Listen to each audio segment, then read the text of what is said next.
Hare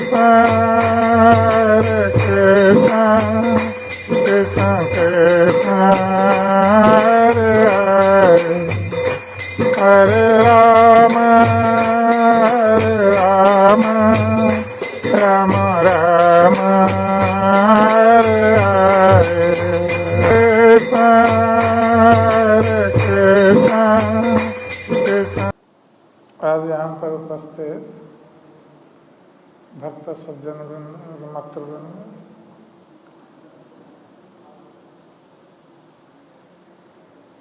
हम चर्चा कर रहे थे कि किस प्रकार जब ब्राह्मण पत्नियों ने गोप बालकों से सुना कि कृष्ण और बलराम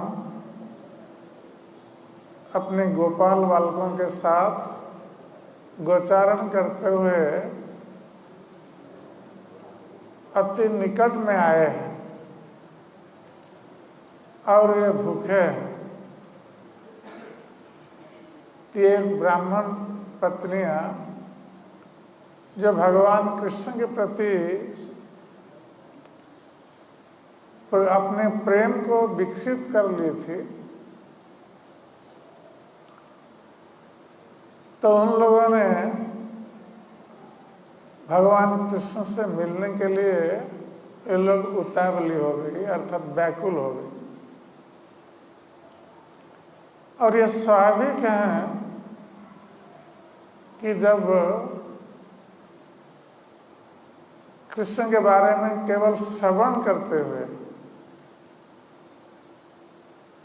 इन लोगों ने अपने प्रेम को विकसित किया था, जबकि कृष्ण को अभी तक देखा नहीं था, तो मथुरा में रहकर ये कृष्ण के बारे में सोचती रहती थी और उनका मन कृष्ण के पास ही था, क्योंकि उन लोगों ने कृष्ण के गुणावलियों का वर्णन सुना था और ये पूर्व राग का लक्षण भी है। प्रेम में मिलन होता है और विरह भी होता है, जिसको संभोग और विप्रलंब कहा गया है। तो ये विप्रलंब जो है, विरह जो है, अपने प्रिय से विरह,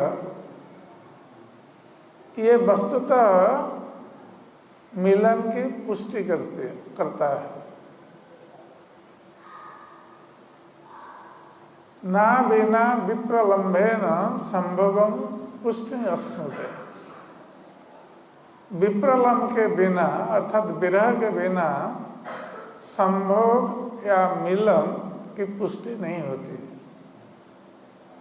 इसलिए ये विरह का अनुभव कर रही थी ये ब्राह्मण पत्नियां, और विरह में कभी कभी ये विरह की 4 दशाएं होती है: पूर्व राग, मान, प्रेम वैचित्र्य और प्रवास। तो इन ब्राह्मण पत्नियों का पूर्व राग उदित हुआ है। जब तक अपने प्रिय से मिले नहीं हैं, किंतु उनके बारे में सुना है, उनके गुणों के बारे में श्रवण किया है। तो ये पूर्व राग अपने प्रिय के गुणों के बारे में श्रवण करने के बाद उदित होता है, या प्रिय के चित्रपट देखने पर उदित हो सकता है, या प्रिय को देखने पर भी उदित हो सकता है। तो इन ब्राह्मण पत्नियों का पूर्वराग उदित हुआ है कृष्ण के प्रति। उन लोगों ने कृष्ण की लीलाओं के बारे में सुना है ब्रज में, इसलिए वो अपने प्रिय से मिलने के लिए व्याकुल हो उठी। और जब उनको पता चला कि कृष्ण बलराम अपने गोपाल बालकों के साथ निकट में आए हुए हैं और भूखे हैं, तो इस अवसर का उन लोगों ने लाभ उठाया। ऐसे तो व्याकुल थे और उन लोगों ने जो व्यंजन प्रस्तुत किए थे ब्राह्मणों के लिए, तो ऐसा सुनते ही गोपाल बालकों से कि कृष्ण बलराम भूखे हैं, गोपाल बालकों के साथ आए हुए हैं, तो उन लोगों ने क्या किया? चतुर्विधम बहुगुणम, ये 4 प्रकार के द्रव्य व्यंजन उन लोगों ने प्रस्तुत किया था। तो ये 4 प्रकार के द्रव्य क्या होते हैं? चर्व्य, चोष्य, लेह्य, पेय। ये 4 प्रकार के खाद्य होते हैं। चर्व्य अर्थात जिसको चबाया जाता है, चबा करके खाया जाता है। चोष्य जिसको चूस करके खाते हैं। लेह्य जिसको लेहन करके चाट करके खाते हैं। और पेय जिसको पीते हैं। ये 4 प्रकार के खाद्य हैं, व्यंजन हैं। तो इन ब्राह्मण पत्नियों ने ये 4 प्रकार के खाद्य प्रस्तुत किए थे और कह रहे हैं कि बहुगुणम। तो ये खाद्य या व्यंजनों का गुण भी होना चाहिए। ये नहीं है कि जैसे तैसे आया बना दिया। तो ये व्यंजनों के क्या गुण होने चाहिए? तो ये स्वादिष्ट होने चाहिए। यदि कोई खाद्य प्रस्तुत करता है स्वादिष्ट नहीं है, तो उसको कोई खाता नहीं या बाध्य होकर खाता होगा। तो ये स्वादिष्ट अवश्य होना चाहिए व्यंजन। और क्या गुण होना चाहिए खाद्य का? ये व्यंजन सुगंधित भी होना चाहिए। ये खाद्य या व्यंजन इस प्रकार प्रस्तुत होना चाहिए कि उसकी सुगंधि से व्यक्ति आकृष्ट हो जाए खाने के लिए, उसकी भूख बढ़ जाए। तो ये एक गुण होता है व्यंजन का। ये स्वादिष्ट और सुस्वाद्य, स्वादिष्ट और सुगंधित। और तीसरा गुण खाद्य का क्या होना चाहिए? ये सुदृश्य भी होना चाहिए, देखने में अच्छा लगे। देखने पर व्यक्ति का मन करेगा कि ये बहुत अच्छा बना होगा, इसको हम खाएं। तो ये सुदृश्य भी होना चाहिए। अगर खाद्य देखने में अच्छा नहीं लगता है तो उसको कोई खाना नहीं चाहेगा, बोलेगा कि ये ठीक नहीं है। तो सुदृश्य भी होना चाहिए। और चौथा गुण जो बहुत महत्वपूर्ण गुण है खाद्य का, वो क्या है? सुस्वास्थ्य, स्वास्थ्यकर होना चाहिए खाद्य। नहीं है कि ऐसा खाद्य बनाए जीवा को तो अच्छा लगे किंतु स्वास्थ्य के लिए खराब है। आजकल बहुत सारे लोग ऐसा करते हैं, जीवा को जो अच्छा लगे ऐसा खाद्य प्रस्तुत करते हैं किंतु स्वास्थ्य के लिए खराब होता है। तो हमें ध्यान रखना आवश्यक है कि खाद्य भी स्वास्थ्यकर होना चाहिए, स्वास्थ्य के लिए अच्छा होना चाहिए, जिससे स्वास्थ्य खराब ना हो। ऐसा खाद्य खाएं कि पेट खराब हो जाए, तबीयत खराब हो जाए, तो ऐसे खाद्य से लाभ नहीं। वो गुणवान या गुणशाली खाद्य नहीं है। इसलिए ये 4 चीजें ध्यान रखना आवश्यक है खाद्य प्रस्तुत करते समय, कि स्वादिष्ट, सुगंधित, सुदृश्य और सुस्वास्थ्य, स्वास्थ्यकर। खाद्य होना चाहिए। तो यहाँ पर ब्राह्मण पत्नियों ने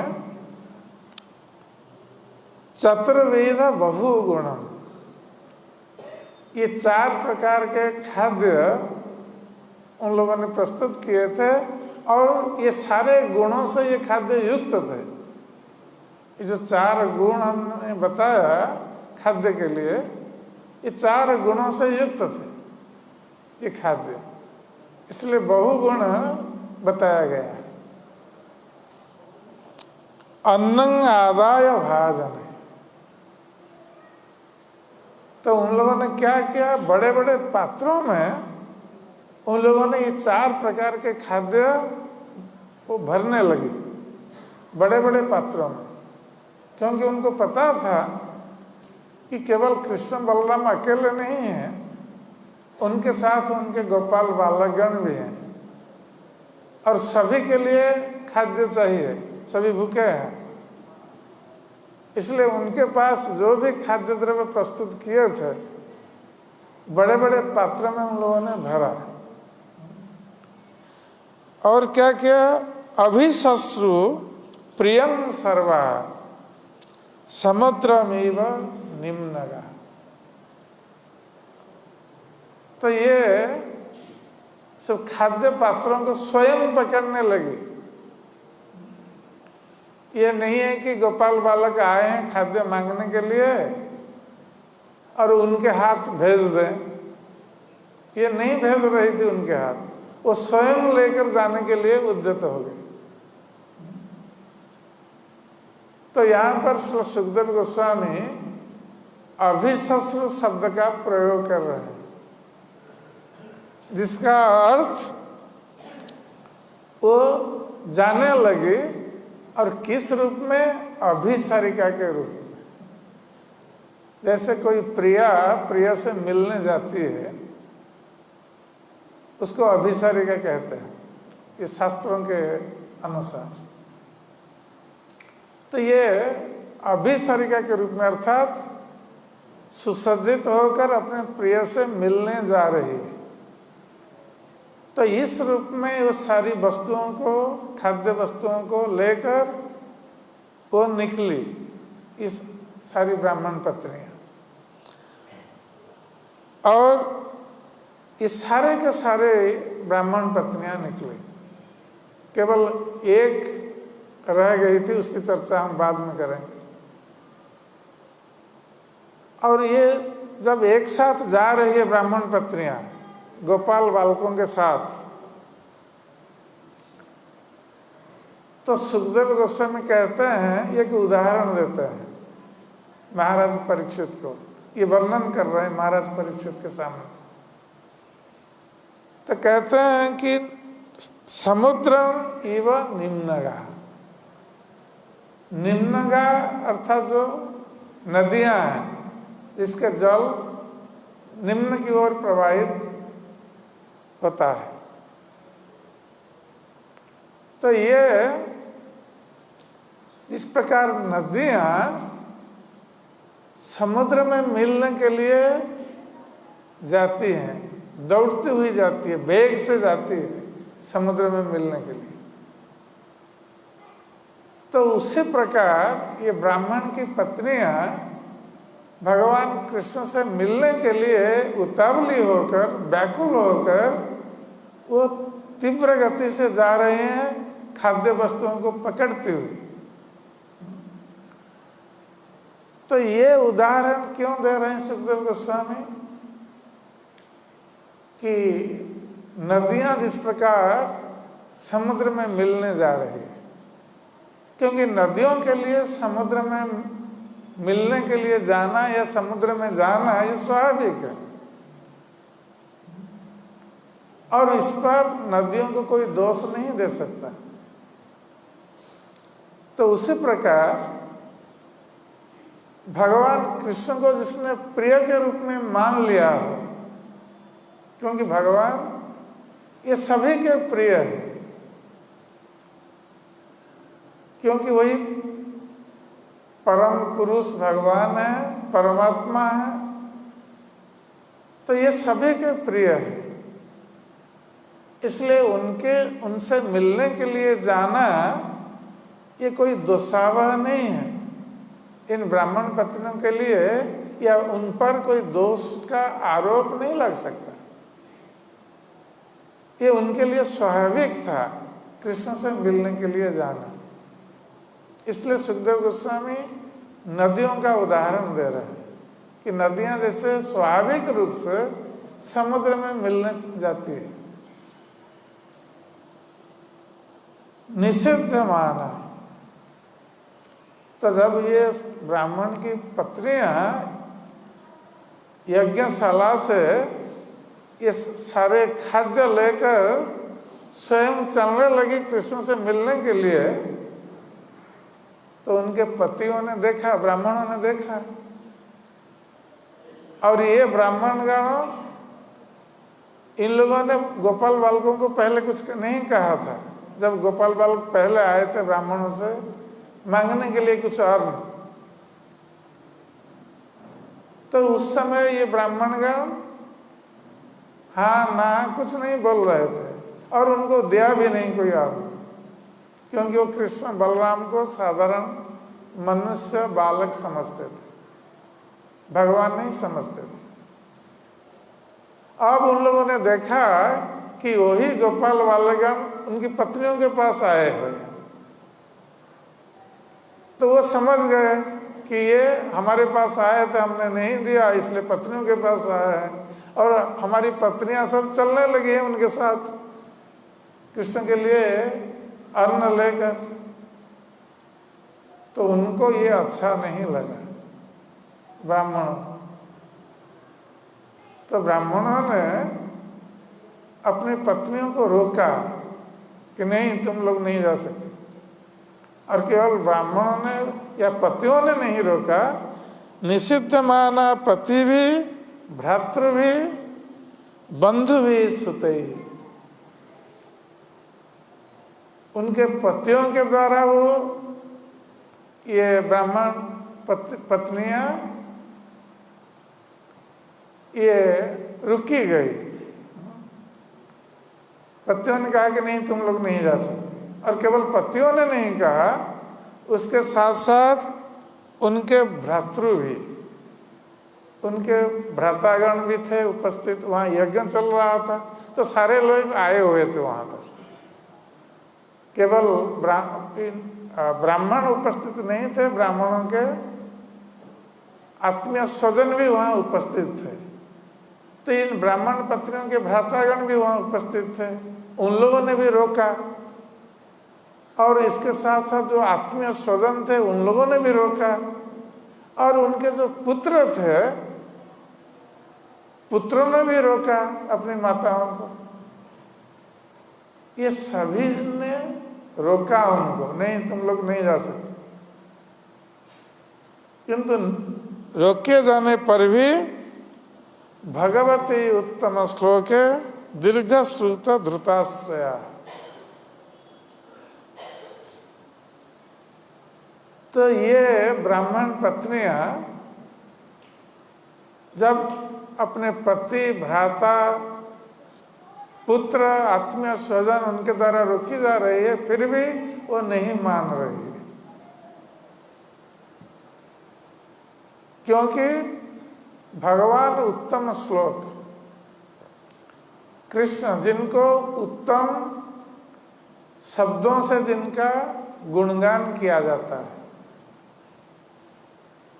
उत्तम श्लोकों से जिनका गुणगान किया जाता है, उनको उत्तम श्लोक कहा गया। अच्छे अच्छे शब्दों से जिनका गुणगान किया जाता है। तो भगवती उत्तम श्लोक, जो भगवान उत्तम श्लोक हैं, दीर्घ श्रुत, उनके बारे में इन ब्राह्मण पत्नियों ने दीर्घ काल से सुन रखा है। उनके गुणों के बारे में, उनके सौंदर्य के बारे में, उनके माधुर्य के बारे में, तो ये सब ब्राह्मण पत्नियों ने सुन रखा है दीर्घ काल से। इसलिए उनके मन में ये आशा बंधी हुई थी कि कब भगवान कृष्ण का दर्शन करेंगे। ये बहुत काल से उनके मन में ये आशा बंधी हुई थी, और अब इतने समय के बाद, इतने वर्षों के बाद अब उनको ये अवसर प्राप्त हुआ है कृष्ण से मिलने का, और कृष्ण पास में आए हुए हैं, तो वो अपने को रोक नहीं पाए। यद्यपि पति, सुत, भ्राता और आत्मीय स्वजन रोक रहे हैं, फिर भी वो नहीं मानी। उनको अस्वीकार करके वो चल पड़ी कृष्ण से मिलने के लिए।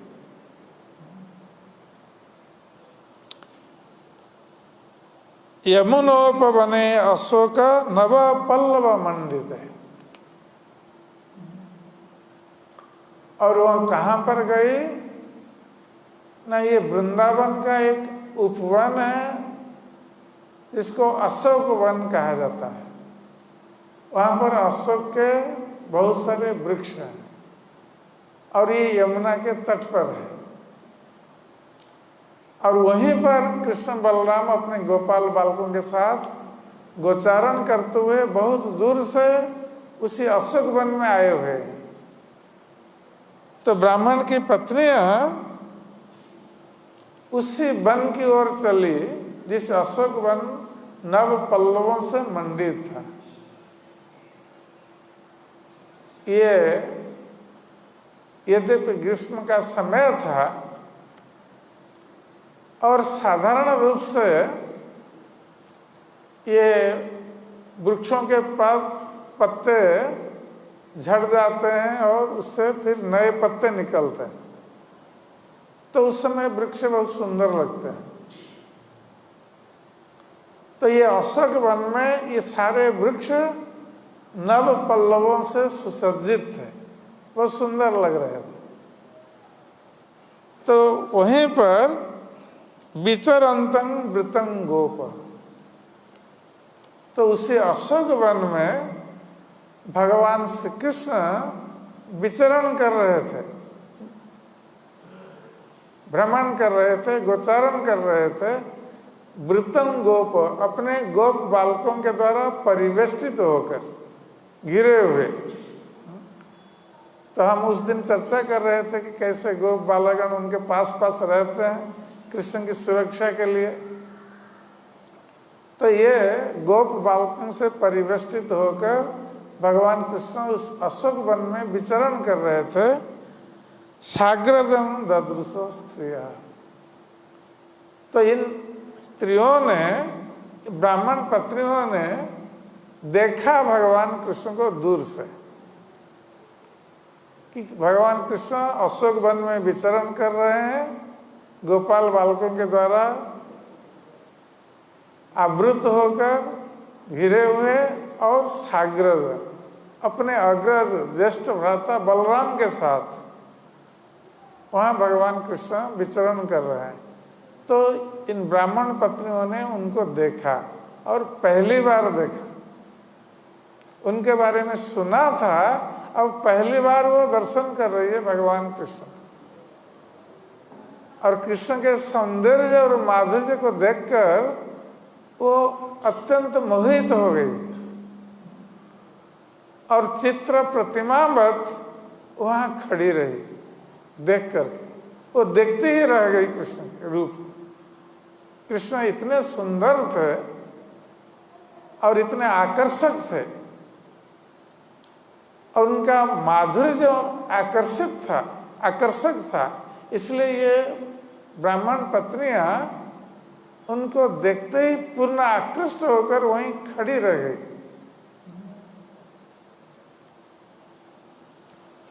और वो कैसे देख रही हैं भगवान कृष्ण को, कृष्ण का रूप कैसा था, इसलिए सुखदेव गोस्वामी वर्णन कर रहे हैं।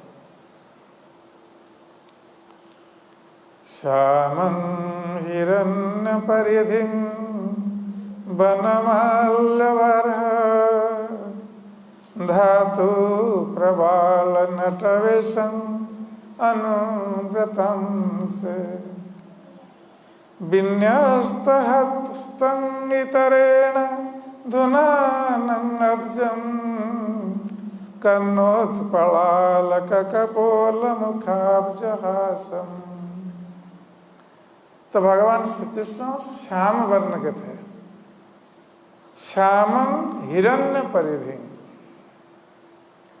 तो ये श्याम वर्ण के भगवान कृष्ण थे और उनका वस्त्र कैसा था? हिरण्य वर्ण का, अर्थात सोने का वर्ण। सोने का वर्ण पीला होता है। तो भगवान श्री कृष्ण पीला वस्त्र पहने हुए थे, रेशमी वस्त्र। और श्याम वर्ण के शरीर में ये पीत वस्त्र बहुत सुंदर लगता है। तो भगवान श्री कृष्ण इस प्रकार, उनका शरीर श्याम वर्ण का था और वस्त्र पीत वर्ण था। वनमाल्य, और गले में भगवान कृष्ण वन की माला धारण किए हुए थे। वन के फूल और पत्तियों की माला, जो माला उनके चरण तक लंबी हुई थी, बहुत लंबी माला पहने हुए थे। ऐसे तो भगवान कृष्ण जो माला पहनते हैं उसको वैजयंती माला कहा जाता है। और वैजयंती माला जो है ये 5 रंगीन पुष्पों की माला है। तो भगवान कृष्ण इस प्रकार वन में विचरण करते हुए वन वेश में सज्जित होते हैं, इसलिए उनको वन माली कहा जाता है, जो वन माला पहने हुए हैं, वन के फूलों की माला पहने हुए हैं। ये बाजार की माला नहीं है। वैसे आजकल लोग बाजार से माला खरीदते हैं और पता नहीं वो फूल कितने दिनों का होता है, उसमें केमिकल डाल देते हैं और वो माला पहनने पर वस्त्र भी खराब हो जाता है। तो भगवान कृष्ण सद्य प्रस्फुटित, सद्य खिले हुए फूलों की माला पहनते थे, जो बहुत सुगंधित होता था, बहुत सुंदर और सुगंधित होता था। बाजार की माला सुगंधित नहीं, वो दुर्गंधित है, उसमें बदबू आती है। किंतु भगवान कृष्ण सुगंधित माला पहनते। तो वनमाल्य, तो ये वन की माला पहने हुए थे और बरह, अपने मस्तक पर ये मोर पंख लगाए हुए थे। मस्तक में जो पगड़ी थी उनकी, उस पर मोर पंख लगाए थे। तो बहुत सुंदर लग रहे थे। इस प्रकार वन की माला पहने हुए हैं और मस्तक पर मोर पंख है। धातु प्रवाल, और वन में तरह तरह के रंगीन खनिज धातु मिलते थे। तो ये रंग बिरंग के खनिज द्रव्य हैं, जिसको संग्रह करके भगवान कृष्ण और ग्वाल बाल ये सभी तरह तरह के रंग से अपने मुखमंडल और शरीर को वो सजाते थे। तो भगवान कृष्ण उसी से तिलक करते थे और गालों में कुछ पत्र जैसा बनाते थे। सब गोपाल बालक लोग सजाते थे भगवान कृष्ण को इस प्रकार। और अपने बाहु चरण इसमें लगाते थे ये रंगीन खनिज द्रव्य, जिसको धातु कहा गया है यहाँ। तो उससे और सुंदर लगते थे, शरीर को सजाते थे इस प्रकार। प्रबाल और नवपल्लव है, नए पत्ते जो कोंपले होते हैं, उसके गुच्छ को लेकर अपने कमर पट्टी पर खोस देते थे। और नटवेशम अनुव्रतांश, और इस प्रकार भगवान श्री कृष्ण नटवर वेश में थे। नट अर्थात नर्तक, वर अर्थात श्रेष्ठ, ये श्रेष्ठ नर्तक के वेश में थे। ऐसा लग रहा था कि कोई श्रेष्ठ नर्तक खड़ा है। जैसे स्टेज पर, रंगमंच पर आते हैं नर्तक नृत्य करने के लिए वेशभूषा में सज्जित होकर, तो भगवान कृष्ण प्रतिदिन वेशभूषा में सज्जित होकर जाते थे वन में। इसलिए उनको नटवर कहा गया है। नट श्रेष्ठ, श्रेष्ठ नर्तक के रूप में वो दिखते थे, बहुत सुंदर लगते थे। ऐसे तो उनका शरीर बहुत सुंदर था और इस वेश में बहुत सुंदर लगते थे भगवान श्री कृष्ण। तो उस स्थिति में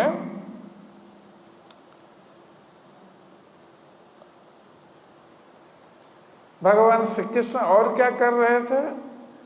कर्णोत्पल और कानों में जैसे कुंडल पहनते हैं, तो भगवान कृष्ण कुंडल के स्थान पर ये फूल पहनते थे कुंडल के रूप में। जो कुमुदनियाँ होती है उसको कर्ण फूल के रूप में पहनते थे। हो सकता है कि कर्ण फूल का जो शब्द है वो इसी से आया होगा, क्योंकि भगवान कृष्ण कर्ण में फूल लगाते थे, कोई सोने का कुंडल नहीं है, तो कुंडल जैसा हिलता था। और कपोल मुखाब्ज हासम, अलग कपोल, और उनके घुंघराले बाल थे, बहुत सुंदर लगते थे। उनका मुखमंडल बहुत सुंदर लगता था घुंघराले बालों में, और उन घुंघराले बाल उनके कपोलों पर, गालों पर लटके हुए थे। तो इसमें और सुंदर लग रहे थे भगवान श्री कृष्ण। और मुखाब्ज हासम, और उनका मुखमंडल कैसा दिखता था? एक कमल पुष्प की तरह, बहुत सुंदर। इसलिए भगवान के मुख को कमल के साथ तुलना की गई है, मुख कमल। तो कमल पुष्प देखने में तो सुंदर होता है, उसके और कई गुण हैं कि कमल पुष्प देखने में सुंदर है और शीतल भी, ठंडा है। तो ये भगवान का मुख कमल जो है ये बहुत सुंदर दिख रहा था, और उसमें उनकी जो हंसी है, स्मित हास्य कर रहे थे भगवान श्री कृष्ण, उनके मुखमंडल की शोभा को उनका स्मित हास्य और बढ़ा रहा था। तो शोभा बढ़ जाती थी इस प्रकार। और इस स्थिति में भगवान कृष्ण खड़े हुए थे, और किस प्रकार खड़े हुए थे? अनुव्रतांस्ते विन्यस्त हस्तम, एक सखा के कंधे पर अपने बाएं हाथ ऐसे रखे थे, खड़े हैं, और त्रिभंगी में युक्त होकर खड़े हैं, अपने सखा के कंधे पर इस प्रकार हाथ रखे हैं, और दूसरे हाथ में क्या कर रहे हैं? धुनानं अब्जम, एक कमल को घुमा रहे थे दाहिने हाथ में। तो ऐसा क्यों कर रहे थे भगवान कृष्ण? दाहिने हाथ में एक कमल लेकर घुमा रहे थे। तो इसके माध्यम से वो कुछ संकेत देना चाह रहे थे ब्राह्मण पत्नियों, क्योंकि पहली बार ये लोग आ रहे हैं कृष्ण का दर्शन करने के लिए, और वे कृष्ण के कितने प्रेमी भक्त हैं भगवान कृष्ण जानते हैं इनके हृदय को। तो ब्राह्मण पत्नियों के हृदय को ये भगवान कृष्ण जानते हैं, इसलिए जब ये कमल के पुष्प को घुमा रहे हैं, इसलिए दो संकेत दे रहे हैं। एक तो उनके प्रेम का प्रतिदान स्वरूप कह रहे हैं कि तुम लोगों के प्रेम से मैं इतना अभिभूत हूं कि हम अपने हाथ से अपने हृदय को इस प्रकार आंदोलित कर रहा हूं, या मेरा हृदय आंदोलित हो रहा है तुम्हारे प्रेम से, चलायमान हो रहा है। और दूसरा संकेत दे रहे थे कि तुम्हारे प्रेम पूरित हृदय को मैं आकर्षित कर रहा हूं, इस प्रकार खींच करके। इसका अर्थ है कि भगवान कृष्ण ब्राह्मण पत्नियों के प्रेम को स्वीकार कर रहे थे, क्योंकि भगवान कृष्ण ये भक्त वत्सल है। तो भक्त जिस भाव में भगवान की पूजा करता है, भगवान के प्रति अपने प्रेम प्रदर्शित करता है, भगवान उसको उसी रूप में फल देते हैं। ये यथा मांग प्रपद्यन्ते तांस तथैव भजाम्य। जो जिस रूप में मेरा भजन करता है, मैं उसी रूप में उसको फल देता हूँ। तो जिसका जैसा भाव है भगवान के प्रति, भगवान उसका भाव का आदान प्रदान करते हैं।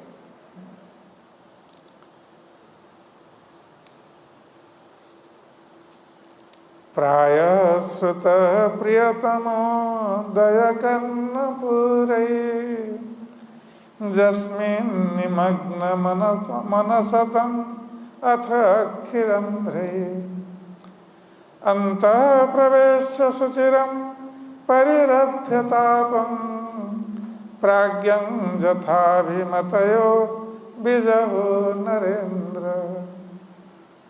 तो सुखदेव गोस्वामी महाराज परीक्षित से कह रहे हैं कि हे राजन, ये ब्राह्मण पत्नियां प्रायः श्रुत प्रियतमोदय कर्णपूरे, ये प्रायः अर्थात अधिकांश समय ये अपने प्रियतम कृष्ण के गुणों का वर्णन ये प्रायतः सुन रही थी। मथुरा में वो प्रायतः सुन रही थी। अब जस्मिन निमग्न मनसतं अथ अक्षिरंध्रे, तो ये कान में श्रवण कर रही थी भगवान कृष्ण के गुणों के बारे में, प्रायतः श्रवण कर रही थी, अर्थात हर समय श्रवण कर रही थी, जिसके कारण उनका मन भगवान कृष्ण में निमग्न हो गया था। अर्थात सदा सर्वदा वो कृष्ण के बारे में ही सोच रही थी। कृष्ण के प्रति उन्होंने आसक्ति वृद्धि कर ली थी। ये श्रवण का प्रभाव है। हम जितना अधिक भगवान कृष्ण की कथा का श्रवण करेंगे, उतना अधिक हमारा हृदय शुद्ध होगा और भगवान कृष्ण के प्रति हमारे हृदय में आसक्ति उत्पन्न होगी। तो इन ब्राह्मण पत्नियों ने केवल श्रवण किया है कृष्ण के बारे में। इन लोगों ने कभी कृष्ण को देखा नहीं है, किंतु श्रवण किया है, और श्रवण करने के फल स्वरूप ये उनका हृदय इतना शुद्ध हो गया है और कृष्ण के प्रति इतनी आसक्ति उत्पन्न हो गई है कि ये भगवान कृष्ण के चिंतन में सदा सर्वदा निमग्न रहती थी। कि कृष्ण का रूप जैसे श्रवण किया है तो वही रूप उनकी आंखों के सामने प्रकट हो जाता था। उनके गुणावलियों का स्मरण करती थी। तो इस प्रकार उनका मन सदा सर्वदा कृष्ण के गुण, रूप, नाम, लीला आदि में निमग्न था। अब जब वो सामने भगवान कृष्ण को देख रही है, पहली बार दर्शन कर रही है, तो इन ब्राह्मण पत्नियों ने क्या किया? भगवान कृष्ण के सुंदर, आकर्षक और माधुर्यमय रूप को देखकर उन लोगों ने अक्षिरंध्री, अपनी आंखों के छेद से, आंखों में छेद है, जब दर्शन करते हैं तो उसी रूप को आंख में बसा लेते हैं। तो इन पत्नियों ने पहले जब कृष्ण का दर्शन किया, अपनी आंखों में भगवान कृष्ण के रूप को बसा लिया और आंख के छेद के माध्यम से उनके रूप को अपने अंतर, अपने हृदय के भीतर उन लोगों ने ले लिया। अंतः प्रवेश सुचिरम परिरभ्यतापम, तो अंतर में लेकर भगवान कृष्ण के रूप को इन लोगों ने क्या किया? ब्राह्मण पत्नियों ने अपने हृदय में जो कमल के फूलों की सया उन्होंने प्रस्तुत की थी अपने हृदय में, उस पर भगवान कृष्ण को लिटा करके उनका आलिंगन किया और परिरभ्यतापम, उनके हृदय में कृष्ण के विरह में जो ताप उत्पन्न हो रहा था, विरह ताप, उस विरह ताप को कृष्ण को आलिंगन करके अपने हृदय में उन्होंने उसको शांत किया। तो ये उनके हृदय में ये चल रही है। ब्राह्मण पत्नी को देख रहे हैं कृष्ण खड़े हैं, किंतु उनको प्रथम दर्शन में उनको अपने हृदय के भीतर लेकर वो आलिंगन कर रही है और विरह ताप को शांत कर रही है। प्राज्ञं जथाभिमतयो बिजहु नरेंद्र, तो श्री सुखदेव गोस्वामी उदाहरण देते हैं कि जिस प्रकार प्राज्ञ व्यक्ति अर्थात बुद्धिमान व्यक्ति, ज्ञानवान व्यक्ति जिस प्रकार अपने अहंकार को त्याग करके वो शांति का अनुभव करता है, क्योंकि अहंकार व्यक्ति को सदा सर्वदा अशांत करता है और विशेष रूप से भक्ति मार्ग में अहंकार तो बहुत बड़ी बाधा है। इसलिए श्री चैतन्य महाप्रभु ने कहा है, तृणादपि सुनीचेन तरोरपि सहिष्णुना अमानेना मानदेना कीर्तनीय सदा हरि। तो कौन व्यक्ति भगवान का नाम कीर्तन कर सकता है? तो तृणादपि सुनीचेन, जिसने अपने अहंकार को त्याग दिया है और अपने को तृण से भी, तिनके से भी अपने को नीच मानता, जो वृक्ष से भी बढ़कर सहिष्णु है, जिसमें सहनशीलता का गुण है, जो अपने लिए सम्मान की आशा नहीं रखता है और दूसरों को सदा सर्वदा सम्मान प्रदर्शित करता है, वही व्यक्ति भगवान का नाम कीर्तन कर सकता है। अहंकार में मत होकर कोई भगवान का सही ढंग से नाम कीर्तन नहीं कर सकता। इसलिए व्यक्ति को नम्र होना आवश्यक है। तो जो ज्ञानवान व्यक्ति वो अपने अहंकार को त्याग देता है। इसलिए शास्त्रों में बताया गया है कि नमन्ति फलिना वृक्षा नमन्ति गुणिना जना। जैसे वृक्ष में जब फल लद जाते हैं, बहुत सारे फल लद जाते हैं वृक्ष में, तो उस समय क्या होता है कि वृक्ष की डालियां नीचे आ जाती है। नमन्ति फलिना वृक्ष, फलों के भार से डालियां नीचे आ जाती है। उसी प्रकार नमन्ति गुणिना जना, जो गुणी व्यक्ति है, जिसमें सारे सद्गुण हैं, वो सदा सर्वदा नम्र रहता है, कभी अहंकार को प्रकट होने नहीं देता, ना तो उसमें अहंकार होता है। प्रकट होने की बात ही क्या है, उसमें कोई अहंकार नहीं होता, वो सदा सर्वदा नम्र रहता है, विनीत स्वभाव वाला होता है, सहनशील होता है, अपने लिए सम्मान की आशा नहीं करता है, दूसरों को सम्मान देने के लिए प्रस्तुत रहता है। ये वास्तविक गुणवान भक्त का या गुणवान व्यक्ति का लक्षण है। और ये सारे गुण उसी में आते हैं जो भगवान कृष्ण का भक्त बनता है।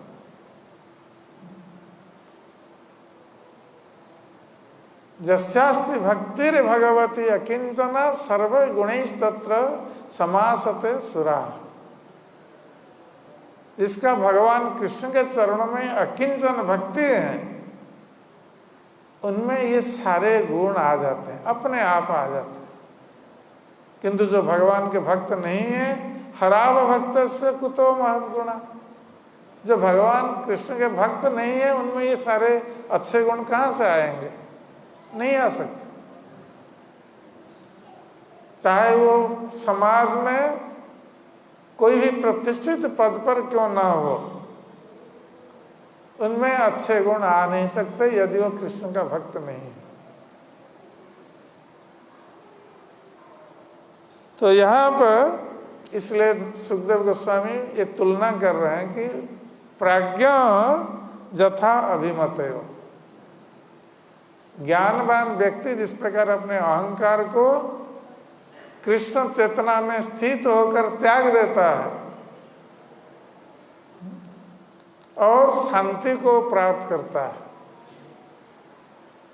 तो उसी प्रकार ये ब्राह्मण पत्नियों ने भगवान कृष्ण को अपने हृदय में आलिंगन करके अपने विरह ताप को शांत किया।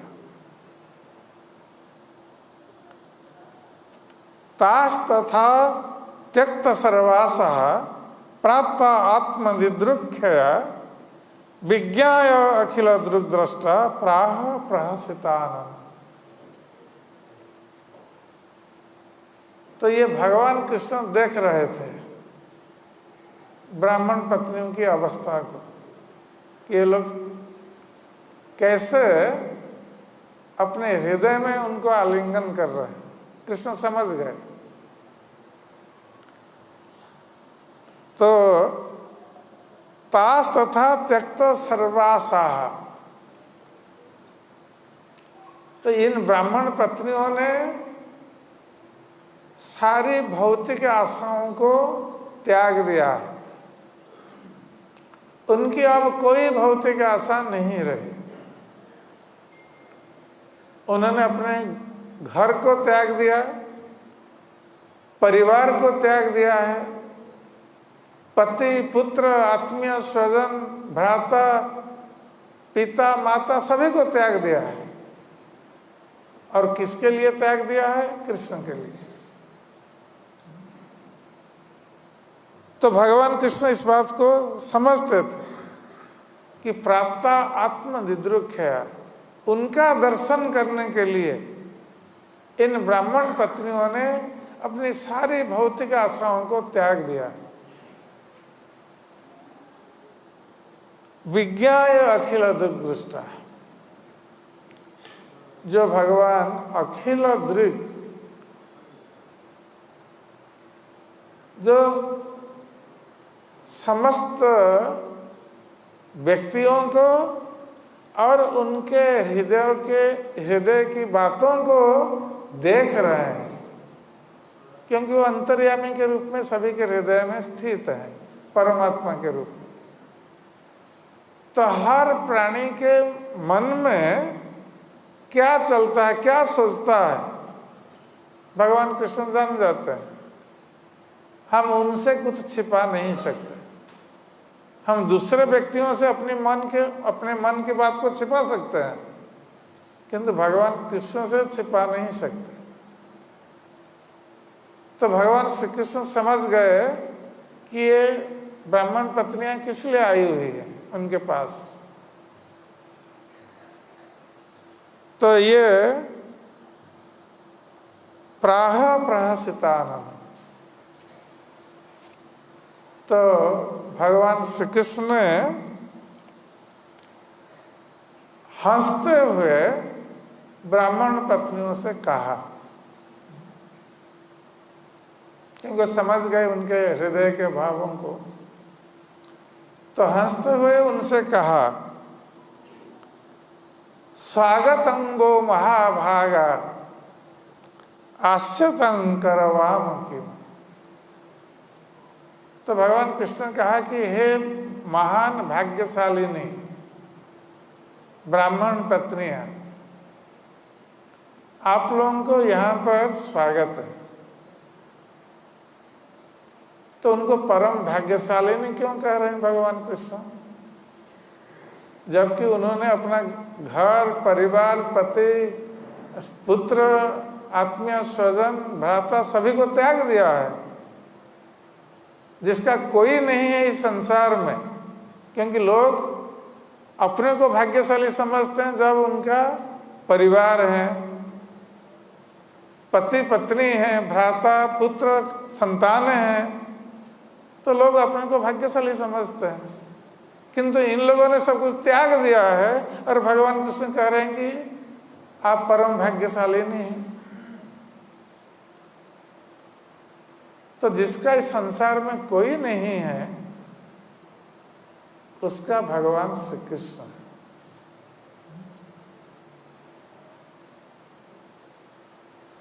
और जब कृष्ण की शरण में जाता है तो वो सब कुछ प्राप्त हो सकता है। ये परिवार, आत्मीय, स्वजन, यदि भी हम सोचते हैं कि हमें सुख प्रदान करेंगे, आनंद प्रदान करेंगे, किंतु वही परिवार के सदस्य हमारे दुख के और चिंता के भी कारण बनते हैं। और कोई भी सदस्य परिवार का हमें दिव्य आनंद प्रदान नहीं कर सकता, मृत्यु से बचा नहीं सकता। किंतु भगवान कृष्ण के प्रति जो एक बार आकृष्ट हो गया है, भगवान कृष्ण उसको मृत्यु से भी बचा सकते हैं और दिव्य आनंद भी प्रदान कर सकते हैं। वस्तुतः कृष्ण ही हमारे परम पिता, माता, भ्राता सब कुछ है। और भगवत गीता में भगवान कृष्ण कहते हैं, पितांगस्य जगतो माता धाता पितामह। मैं समस्त जगत का माता, पिता, धाता, पितामह सब कुछ हूं। मुझसे ही सब कुछ सृष्टि हुई है।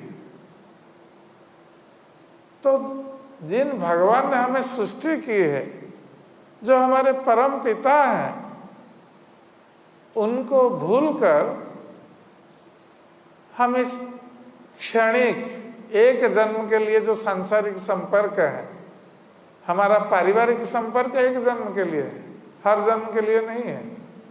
इस जन्म में हमारे जो पिता माता हैं, पूर्व जन्म में हमारे पिता माता नहीं थे और अगले जन्म में भी नहीं रहेंगे। हमारे पिता माता और कोई बनेंगे। पति पत्नी, पुत्र कन्या, ये हर जन्म में संपर्क बदलता रहता है। जैसे उदाहरण दिया है कि नदी के स्रोत में सब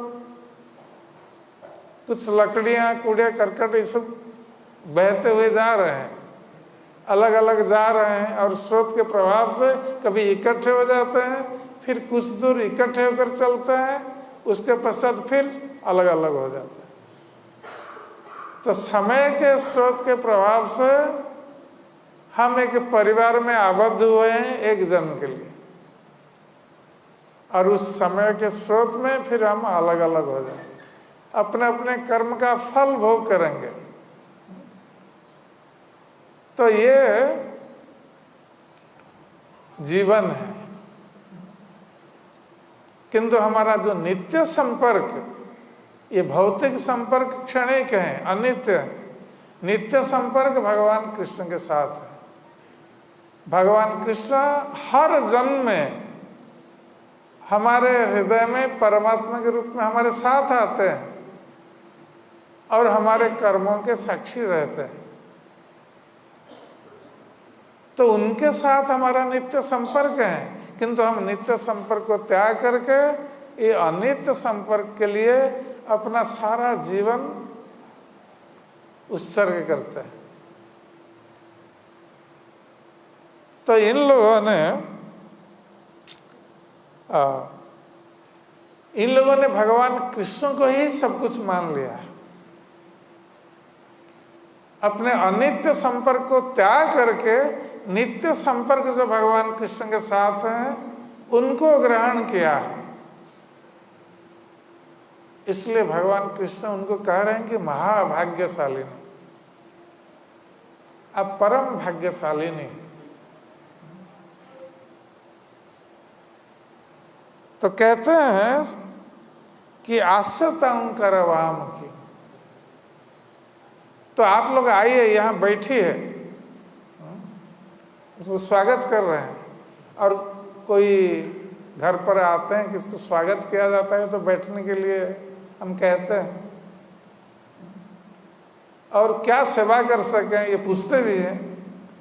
तो कृष्ण ने ऐसा ही कहा कि आप लोग आइए, आप परम भाग्यशालिनी हैं, आप बैठिए और बताइए मैं आपकी क्या सेवा कर सकूं।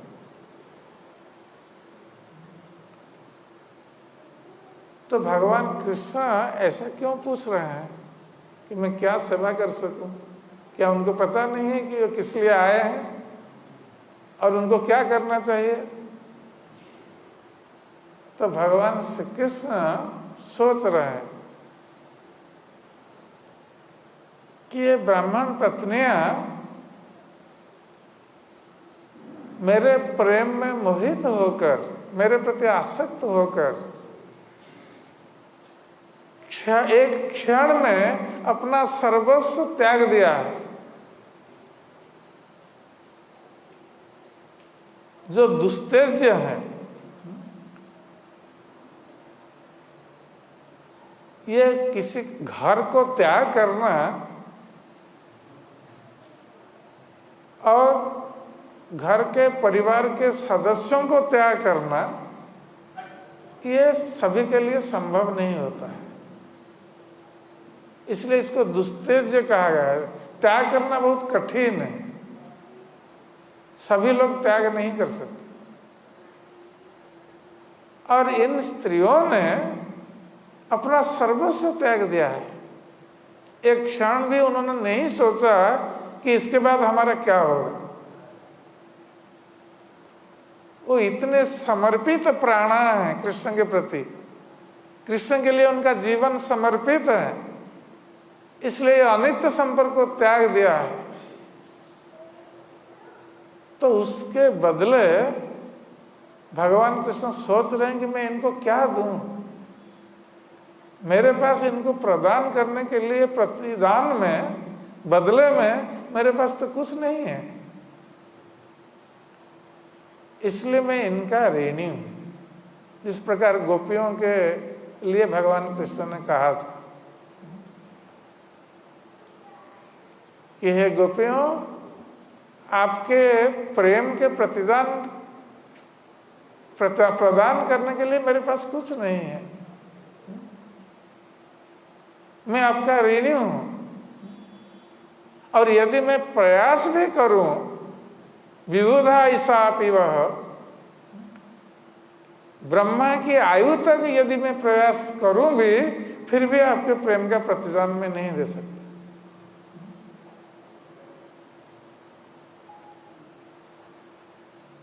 तो ये भाव भगवान कृष्ण का उदय हुआ है, जैसे गोपियों के प्रति हुआ था।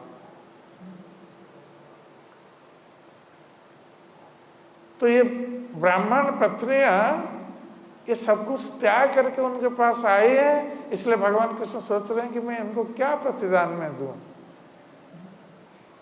इसलिए पूछ रहे हैं कि मैं क्या करूं आपके लिए, क्या सेवा कर सकूं।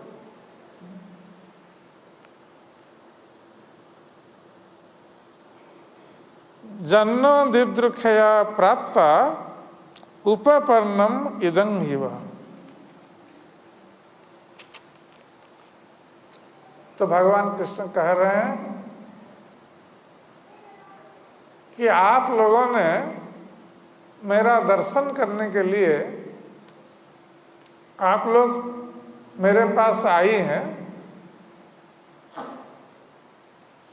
इसमें कोई दोष नहीं है। यदि कोई दोष निकाले भी इसमें कोई दोष नहीं है। आप लोगों ने उपयुक्त कार्य किया है,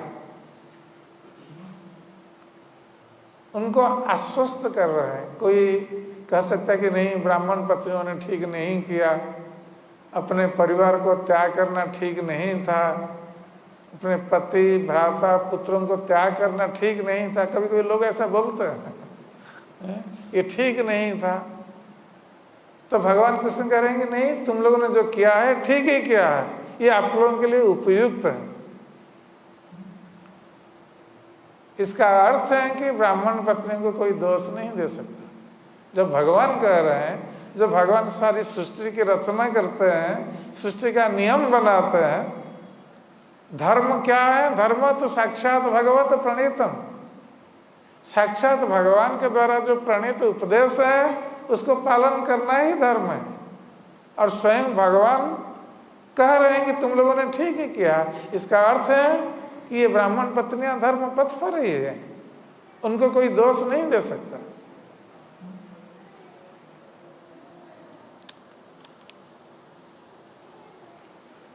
तो अब भगवान कृष्ण कह रहे हैं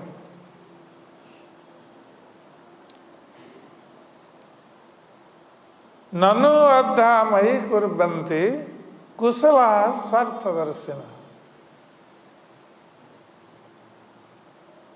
अहेतुकी अव्यवहितं भक्तिं आत्म प्रिय यथा। तो जो लोग कुशला है, अर्थात जो दक्ष है, कार्य करने में जो दक्ष हैं, कुशल है,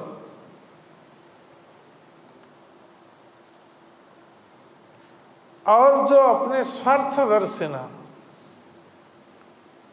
अपने परम स्वार्थ को जानते हैं। साधारण रूप से हम जो भौतिक स्वार्थ है, भौतिक भोग है, उसको प्राप्त करना हम अपना स्वार्थ मानते हैं। भौतिक भोगों को प्राप्त कर लिया तो हम सोचते हैं कि हमारी स्वार्थ सिद्धि हो गई। किंतु भौतिक भोग भी अस्थायी है, अनित्य है। ये भोग क्षणिक है, इसलिए ये स्थायी स्वार्थ नहीं हो सकता। ये क्षणिक स्वार्थ है। वास्तविक स्वार्थ वो है जो हमें नित्य आनंद प्रदान कर सकता है। जिस मार्ग पर चलकर हम नित्य आनंद को प्राप्त हो सकते हैं। ये क्षणिक आनंद के पीछे हम नहीं भाग रहे। जो बुद्धिमान नहीं है, इसका अर्थ है कि जो बुद्धिमान नहीं है, ये लोग क्षणिक स्वार्थ के पीछे दौड़ेंगे। किंतु जो बुद्धिमान व्यक्ति है वो क्षणिक स्वार्थ के पीछे नहीं दौड़ता है, वो नित्य स्वार्थ उसके पीछे दौड़ता है, परम स्वार्थ। तो भगवान कृष्ण कहते हैं ननु अद्धा मयि कुर्वन्ति कुशला स्वार्थदर्शिनः। जो वास्तविक स्वार्थ को जानते हैं, जो परम स्वार्थ को जानते हैं, ये लोग क्या करते हैं? मयि कुर्वन्ति भक्ति, ये लोग मेरी भक्ति करते हैं। और कैसी भक्ति? ना अहेतु की अव्यवहिता। उनकी भक्ति कैसे होती है? कोई उसका भौतिक कारण नहीं होता है। जैसे बहुत सारे लोग मंदिर में आते हैं कोई ना कोई भौतिक कारण लेकर, भौतिक कामना लेकर आते हैं। कोई विपत्ति में पड़ा हुआ है, भगवान के पास आते हैं विपत्ति से रक्षा के लिए। कोई धन कामी है, धन चाहता है, भगवान के पास आता है क्योंकि भगवान लक्ष्मीपति है। ऐसे लोग लक्ष्मी देवी की पूजा करते हैं और लक्ष्मीपति के पास आ जाए तो धन भी प्राप्त हो जाए। तो इनका कुछ ना कुछ कारण होता है भगवान पास आने का। किंतु भगवान कहते हैं कि वो जो भक्ति है, जो कोई भौतिक कारण लेकर आते हैं भगवान के पास, वो शुद्ध भक्ति नहीं है। शुद्ध भक्ति है जिस भक्ति का कोई भौतिक कारण नहीं होता। ये ब्राह्मण पत्नियां कोई भौतिक लाभ के लिए कृष्ण के पास नहीं आई है। इनकी भक्ति में कोई भौतिक कारण नहीं था, अहेतु की, इसलिए इसको अहेतु की भक्ति कहा गया। अहेतु की अव्यवहिता, व्यवहित अर्थात बाधा। तो ये जिस भक्ति में बाधित होने पर भी, भक्ति में बाधा आने पर भी जो भक्त की भक्ति बाधित नहीं होती, उसकी भक्ति शुद्ध है। जिस प्रकार उदाहरण स्वरूप प्रहलाद महाराज भगवान की भक्ति कर रहे थे। हिरण्यकशिपु ने बाधा प्रदान की, उनको जीवन में मारने के लिए भी प्रयास किया। और प्रहलाद महाराज का दोष क्या था? कि वो कृष्ण के भक्त थे, भगवान कृष्ण का नाम कीर्तन करते थे, उनका चिंतन करते थे, यही उनका दोष था। और हिरण्यकशिपु ने उनको प्राण से मारने के लिए भी प्रयास किया। तो प्रहलाद महाराज की भक्ति में ये बाधा उत्पन्न हो गई कि स्वयं उनके पिता बाधा दे रहे हैं उनकी भक्ति में, किंतु प्रहलाद महाराज की भक्ति बाधित नहीं हुई। चाहे प्राण चला जाए, किंतु प्रहलाद महाराज ने अपनी भक्ति का त्याग नहीं किया। वो मृत्यु के लिए भयभीत नहीं थे। यदि मृत्यु के लिए भयभीत होते तो भक्ति को त्याग देते। ठीक है, हम भक्ति छोड़ देते हैं, मुझे मारना नहीं है। तो प्रहलाद महाराज ने ऐसा नहीं किया। वो पूर्ण निर्भरशील रहे भगवान के ऊपर। यदि भगवान मुझे मारना चाहते हैं तो कोई रक्षा नहीं कर सकता, और भगवान यदि मेरी रक्षा करना चाहते हैं कोई हमें मार नहीं सकता। तो पूर्ण निर्भरशील रहे 100% भगवान कृष्ण के ऊपर।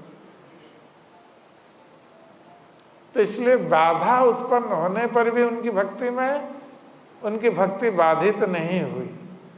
इसका अर्थ है कि प्रहलाद महाराज की भक्ति ये शुद्ध भक्ति थी, अव्यवहिता। तो भगवान कृष्ण कह रहे हैं कि जिस प्रकार व्यक्ति की आत्मा बहुत प्रिय होती है, ऐसे व्यक्ति का शरीर सभी को प्रिय है। सभी लोग अपने शरीर का ध्यान रखते हैं, शरीर उनका प्रिय है, शरीर को सजाते हैं, शरीर को स्वस्थ रखने के लिए प्रयास करते हैं, क्योंकि शरीर प्रिय है हमारे। किंतु शरीर में यदि आत्मा नहीं होगी तो उस शरीर में क्या लाभ है, शरीर से क्या लाभ है? यदि शरीर में आत्मा नहीं है, उस शरीर को लेकर हम जला देते हैं, उसको हम सजाते नहीं हैं, या वो शरीर हमारा प्रिय अब नहीं होता है। जब तक आत्मा उपस्थित थी शरीर में, वो शरीर हमारा प्रिय था। अब आत्मा नहीं है शरीर में, वो शरीर को हम जला देते हैं। तो वस्तुतः शरीर से आत्मा ही हमारा प्रिय है। और आत्मा कौन है? ममेवं सजीव लोके जीवभूत सनातन। तो भगवान कृष्ण कहते हैं कि ये आत्मा जो है ये मेरा ही अंश है। इसलिए हमारे शरीर में, हमारे हृदय में आत्मा और परमात्मा दोनों बैठे हुए हैं। केवल आत्मा नहीं, तो परमात्मा भी बैठे हुए हैं। उदाहरण दिया गया है कि एक वृक्ष में जैसे दो पक्षी होते हैं, एक पक्षी वृक्ष का फल खा रहा है और दूसरा पक्षी बैठ करके केवल देख रहा है, कुछ नहीं कर रहा है। तो आत्मा रूपी जो पक्षी है ये शरीर के माध्यम से कर्म फल भक्षण कर रहा है, और परमात्मा रूपी जो पक्षी बैठे हैं वो केवल देख रहे हैं कि ये आत्मा शरीर के माध्यम से क्या कर्म करता है, उसके साक्षी रहते हैं। इसलिए आत्मा सभी के प्रिय है, और यदि आत्मा प्रिय है तो परमात्मा प्रिय होना स्वाभाविक है, क्योंकि आत्मा परमात्मा का ही अंश है। इसलिए हमारा कृष्ण के प्रति जो प्रेम, ये स्वाभाविक प्रेम होना भी चाहिए। कृष्ण के प्रति प्रेम, क्योंकि वो परमात्मा है, उन्हीं का हम अंश हैं। इसलिए हमारा प्रथम कर्तव्य है कृष्ण से प्रेम करना।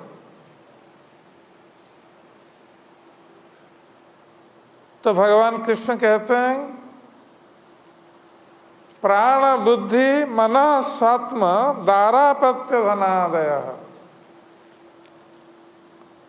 जत संपर्कात प्रिया आसन ततः कोनो अपर प्रिय। तो हमारा जैसे प्राण प्रिय है, जिस प्रकार हमारा शरीर प्रिय है उस प्रकार हमारे प्राण भी प्रिय है। हम प्राण को बचाना चाहते हैं।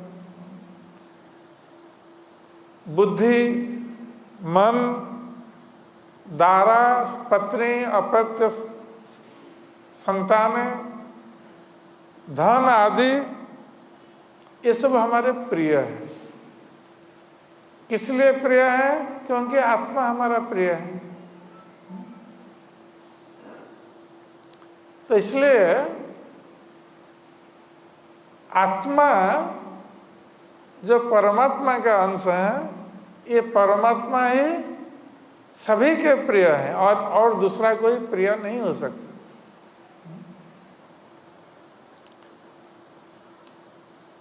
तो इस प्रकार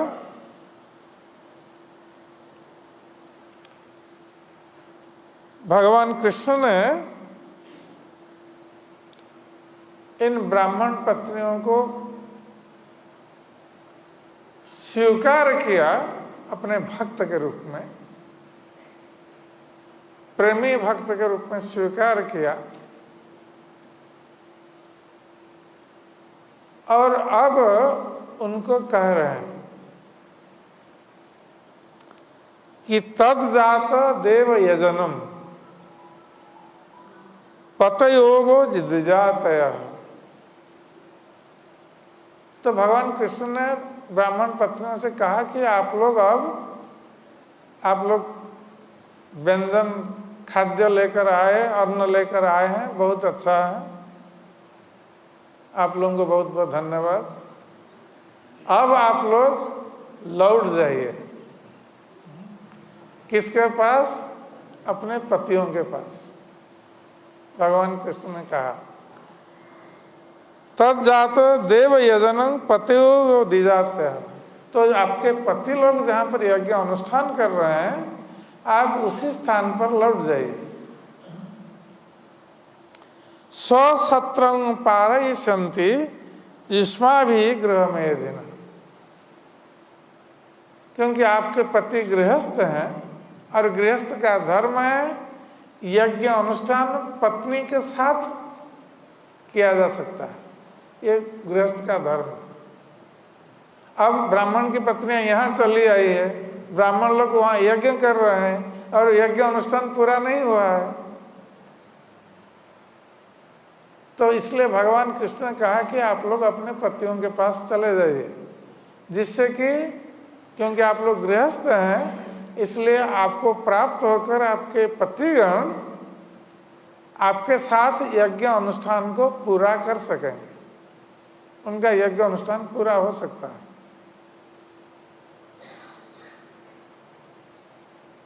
तो भगवान कृष्ण ने ब्राह्मण पत्नियों को कहा कि लौट जाने के लिए। जैसे भगवान की बंसी ध्वनि श्रवण करके गोपियां चली आई थी कृष्ण के पास आधी रात में, तो भगवान कृष्ण ने गोपियों से भी यही कहा था, तुम लोग लौट जाओ घर पर। तो उसी प्रकार ब्राह्मण पत्नियों को भी कह रहे हैं।